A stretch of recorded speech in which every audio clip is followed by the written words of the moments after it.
కప్పుకోవడానికి దుప్పటి ఎందుకు వేడి కౌగిళ్ళ కోలాటం బాగున్నది నిదురపోవడానికి దిండు నాకెందుకు వడిని తల దిండు చేస్తుంటే బాగున్నది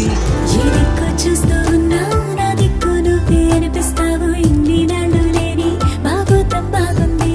ఈ చల్లగాలి ఉన్నా నీ బయట గాలి తగలాగుంటే ఎంత ఉక్కపోతా ఈ చిత్రం బాగుందే